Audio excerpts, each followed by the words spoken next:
America के एक छोटे से गांव प्लेनफील्ड में सब कुछ शांत था। लोग एक दूसरे को जानते थे, दरवाजे खुले रहते थे। लेकिन एक घर के अंदर एक आदमी अपने अंदर के पागलपन को धीरे धीरे पलने दे रहा था। ये कहानी है एड गेन की, एक ऐसा कातिल जिसने इंसानी चमड़ी से नकाब बनाए और जिसकी वहशत ने हॉलीवुड के सबसे डरावने किरदारों को जन्म दिया।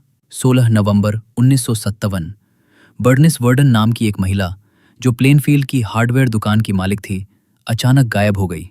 दुकान खुली थी लेकिन वो कहीं नहीं थी और दुकान के फर्श पर खून के निशान थे।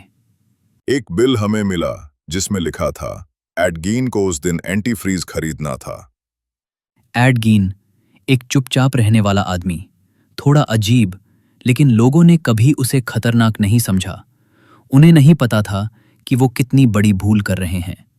जब पुलिस एड गेन के फार्म हाउस पहुंची तो जो उन्होंने देखा उसने उनके होश उड़ा दिए। अंदर का नजारा ऐसा था जैसे किसी डरावनी फिल्म का सेट हो।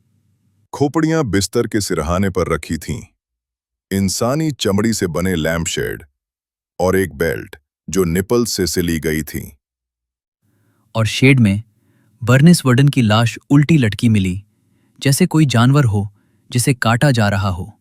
वो बुरी तरह चिरी हुई थी। लेकिन कहानी यहीं खत्म नहीं हुई, असल में ये तो शुरुआत थी।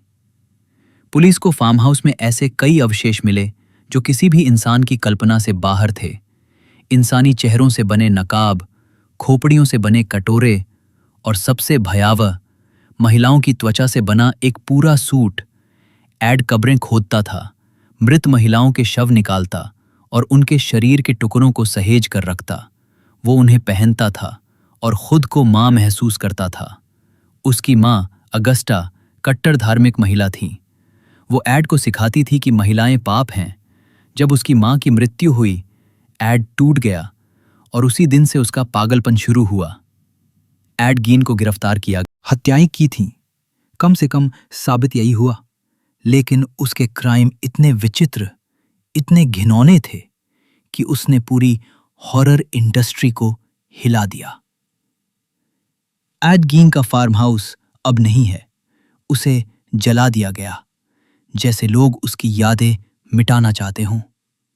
लेकिन डर, वो मिटता नहीं। कभी कभी सबसे भयानक राक्षस किसी चुपचाप दिखने वाले इंसान के भीतर छिपा होता है। और उस रात प्लेनफील्ड ने अपना सबसे बड़ा राक्षस देखा था।